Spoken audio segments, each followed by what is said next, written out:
நீங்க வசமா மாட்டுவீங்கன்னு எங்களுக்கு தெரியும். ஆனா இவ்வளவு சீக்கிரம் இவ்வளவு அப்பட்டமா ஆதாரத்தோட மாட்டுவீங்கன்னு நாங்க எதிர்பார்க்கவே இல்லை. தமிழ்நாட்டுல பிறக்கிற குழந்தைகளுக்கு தாய்மாமன் தங்க மோதிர திட்டம் தர்றோம். அது கிட்டத்தட்ட 700-800 கோடி ரூபாய் ப்ராஜெக்ட்.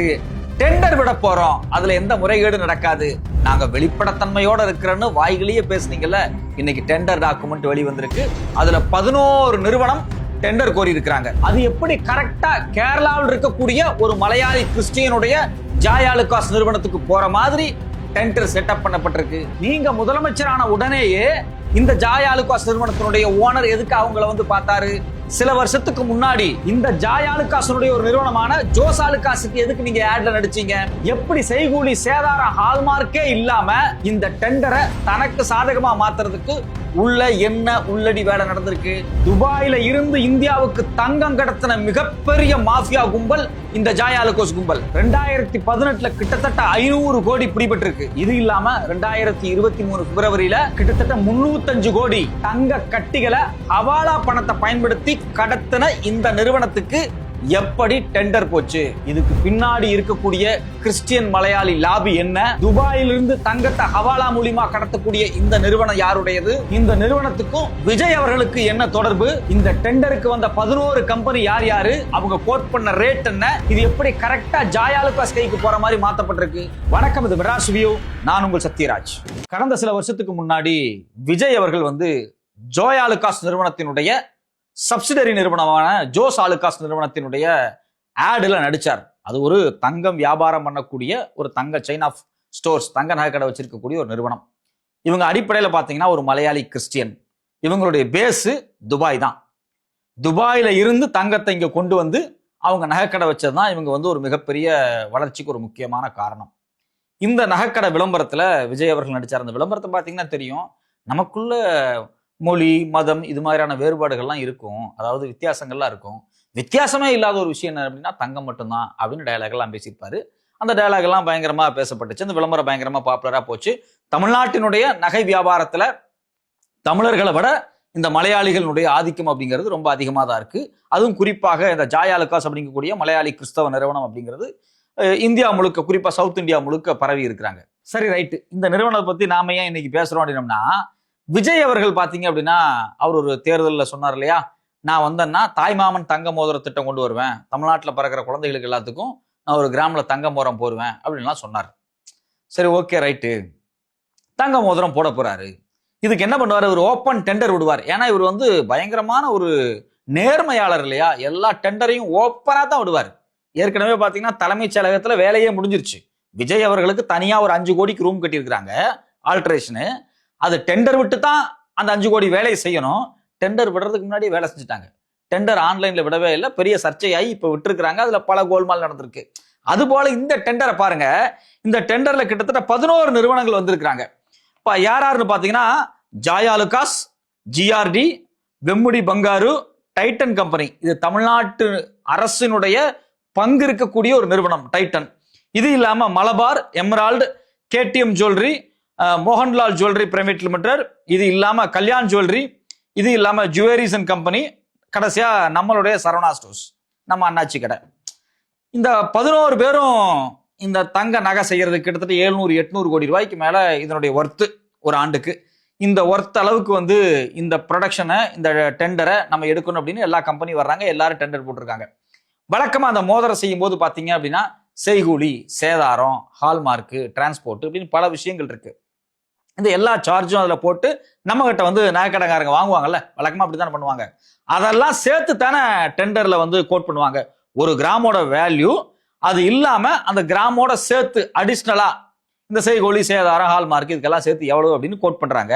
அதில் ஜாய் ஆலுகாஸ் எவ்வளோ கோட் பண்ணியிருக்காங்க அப்படின்னா 0.01 பைசா. 1 பைசா கூட வேண்டாம் எனக்கு, நான் தர்மத்துக்கு தர நகையை. யாருக்கு? தமிழ்நாட்டு மக்களுக்கு, தமிழ்நாட்டில் பிறக்கிற குழந்தைகளுக்கு. ஒரு மலையாளி கிறிஸ்தவ நிறுவனம் துபாயிலிருந்து தங்கத்தை கடத்திட்டு வர நிறுவனம். ஏன்னா கடத்திட்டு வர நிறுவனம் சொல்றேன்னா அதுக்கு ஒரு பெரிய ஹிஸ்டரியே இருக்கு. இந்த நிறுவனம் நமக்கு தானமா பண்றாங்களா? சரி, மற்ற நிறுவனம் எவ்வளோடா கோட் பண்ணிருக்காங்கன்னு பாத்தீங்கன்னா ஜிஆர்டி 410 ரூபாய் எக்ஸ்ட்ராவும் கோட் பண்ணிருக்காங்க. இது இல்லாம விமுடி வந்து 822 ரூபாய் சொல்லியிருக்காங்க, Titan 832, Malabar gold 871, emerald 947, KDM 964. இது இல்லாம மோகன்லால் 977, கல்யாண் ஜுவல்லரி 978, ஜுவரி அண்ட் கம்பெனி 1326. ஆல்மோஸ்ட் 11 கம்பெனில 9 கம்பெனி 1000 ரூபாய்க்குள்ள கோட் பண்ணிருக்காங்க. 2 கம்பெனி 1000 ரூபாய்க்கு மேல கோட் பண்ணிருக்காங்க. அதுல வந்து சரவணா ஸ்டோர்ஸ் தான் ரொம்ப அதிகமா கோட் பண்ணிருக்காங்க. எல்லாரும் கோட் பண்ணிருக்காங்க. இந்த செலவு ஆகிறது உறுதி. நீங்க யாராவது இது வரைக்கும் செய்கூலி சேதாரம் ஹால்மார்க் இல்லாம நகை வாங்கியிருக்கிறீங்களா? நானும் வாங்கினதில்ல, நீங்களும் வாங்கினதில்ல. அப்ப இந்த நிறுவனம் ஏன் நமக்கு வந்து இவ்வளவு தூரம் ஃப்ரீயா செய்யணும்? என்னங்க ஃப்ரீயா செஞ்சா கூடவா சந்தேகப்படுவீங்க அப்படின்னா, இந்த நிறுவனத்துக்கு ஒரு ஹிஸ்டரி இருக்கு. 2018 இந்த நிறுவனத்தினுடைய 130 பிரான்ச்சை ரைடு பண்றாங்க. அதுல அன்அக்கவுண்டட் கோல்டு, அதாவது தங்க கட்டிகள் கணக்கு வழக்கு இல்லாம ஹவாலா பணத்தினூடாக, ஹவாலா பணம் அப்படிங்கிறது அன்அக்கவுண்டடான மணியை வச்சு திருட்டுத்தனமாக ஃபோர்ஜரி பண்ணி ஏமாத்தி ஃப்ராடு வேலை பண்ணி கணக்கு காமிக்காம துபாயிலிருந்து கடத்திட்டு வந்திருக்கிறாங்க. இது ஒரு மிகப்பெரிய சர்ச்சையாகி அந்த நிறுவனத்தின் மேல வழக்கெல்லாம் பதியப்பட்டு அந்த வழக்கு இன்னைக்கு வரைக்கும் பெண்டிங் இருக்கு. இது 2018. 2023 பிப்ரவரி 22 ஒரு ரைடு நடக்குது. அந்த ரைட்ல வசமா கிட்டத்தட்ட 305 கோடி இந்த ஹவாலா பணம் எப்படி எல்லாம் மாத்தப்பட்டிருக்கு அப்படிங்கிற அந்த சொத்தை ஃப்ரீஸ் பண்ணாங்க. 305 கோடி சொத்தை. இதுவும் முழுக்க முழுக்க என்ன அப்படின்னா, தங்க கட்டிகளை துபாயில இருந்து கடத்தி கொண்டு வர்றது. அது ஏன் துபாயில இருந்து? துபாய் மாதிரியான இடம் இருக்கு பாத்தீங்களா, அங்க போய் நீங்க ஒரு நிறுவனத்தை ஆரம்பிக்கணும் அப்படின்னா மிகப்பெரிய வரி எல்லாம் கிடையாது. அது துபாயில எல்லா இடத்துலயும் இல்ல, சில பினான்சியல் கேபிட்டல்ஸ்ல மட்டும். இதை வந்து டாக்ஸ் ஹேவன்ஸ் சொல்லுவாங்க, வரிகளற்ற புகலிடம் சொல்லுவாங்க. இந்த பெரிய பெரிய முதலாளிகள் என்ன பண்ணுவாங்க அப்படின்னா, அந்த இடத்துல போய் ஒப்புக்கு ஒரு நிறுவனத்தை உருவாக்கிடுவாங்க. ஆனா இவங்க உண்மையிலேயே ஒரு நிறுவனத்தை உருவாக்கி இருக்கிறாங்க. இந்த நிறுவனத்தை உருவாக்கிட்டு இந்த நிறுவனத்தை வச்சு என்ன பண்ணுவாங்க அப்படின்னா, அன்அக்கவுண்டடான மணி. இப்ப நீங்க வந்து ஃபார் எக்ஸாம்பிள் ஒரு பிசினஸ் பண்றீங்க, வெளிநாட்டுல இருந்து நீங்க வந்து ஒரு பொருளை வந்து வாங்குறீங்க. நீங்க 10 ரூபாய்க்கு அந்த பொருளை அந்த நாட்டுல இருந்து நம்ம நாட்டுக்கு வாங்கியிருப்பீங்க. ஆனா பாத்தீங்க அப்படின்னா, அந்த நாட்டுல வாங்கும் போது ஒரு நிறுவனம் 10 ரூபாய் கோட் பண்ணிருக்கும். நம்ம ஊருக்கு அந்த தங்க கட்டி வந்து சேரும்போது அது 30 ரூபாயா கணக்கு காமிக்கப்படும். எப்படின்னா, இடையில 2-3 பில்லு மாத்தப்பட்டிருக்கும். அந்த 2-3 பில்லு மாத்தக்கூடிய company Dubai, Cayman islands, Cyprus, இது மாதிரியான தீவுகள்ல உட்கார்ந்துருக்கும். இது மாதிரியான பினான்ஸ் கேபிட்டல்ல உட்கார்ந்துருக்கும். ஸோ அப்ப என்ன அப்படின்னா, ரியல் வேல்யூ 10 ரூபா இருக்கும். ஆனா நம்ம ஊருக்கு அதை 30 ரூபாய்க்கு கொண்டு வந்து அதுல நகை செஞ்சு எக்கச்சக்கமான பணத்தை கொள்ளையடிக்கிறது. சரி, பேலன்ஸ் அந்த 20 ரூபாய் எங்க போயிருக்கும்? அந்த பேலன்ஸ் 20 ரூபாய் இந்த பில்ல ஓவர் இன்வாய்ஸ் பண்ணி வேற வேற தீவுகள்ல துபாயில அங்கங்க மாத்துவாங்க இல்லையா, அந்த நிறுவனங்கள்ல போய் அங்க போய் இந்த பணம் அங்க சிக்கி கிடக்கும். ஸோ அப்ப விஷயம் என்ன அப்படின்னா, பணம் கருப்பு சந்தைகள்ல, கள்ள மார்க்கெட்ல வந்து பணம் வந்து இந்தியாவுக்குள்ள வரும், இந்தியாவில இருந்து வெளியே போகும். இது வந்து அக்கௌண்டடா பேங்க்ல நடக்காது. இதுக்கு பேர் ஹவாலா டிரான்சாக்ஷன். இது இல்லாம மணி லாண்டரிங், இது மாதிரி பல விஷயங்கள் இருக்கு. இதுல இந்த மணி லாண்டரிங் ஹவாலா வேலையை பார்த்த இந்த ஜாய் ஆலுகாஸ் நிறுவனம் 2018 ஒரு 500 கோடி ஃப்ரீஸ் பண்ணப்படுது. இப்ப 2023 பிப்ரவரி 22 கிட்டத்தட்ட 305 கோடி ஜாய் ஆலுகாஸினுடைய மொத்த அசட்ஸ் பிளாக் மணி வச்சிருந்தாங்க அப்படின்னு மாற்றாங்க. அமலாக்கத்துறை ED successfully resolved the case of financial transfer via hawala channels from India to Dubai. யாரு? Joy Alukkas, the chairman of the Joy Alukkas private limited, assets valued 305 crores புடிச்சு உட்கார வச்சிருக்காங்க. இது இல்லாம இன்னொரு முக்கியமான விஷயம் என்ன அப்படின்னா, இந்த நிறுவனத்தினுடைய total value of assets attached இருக்கு பாத்தீங்களா, அது முழுக்க முழுக்க foreign exchange management act FEMA ஆக்டின் படி இதை வந்து பிடிச்சு வச்சிருக்காங்க.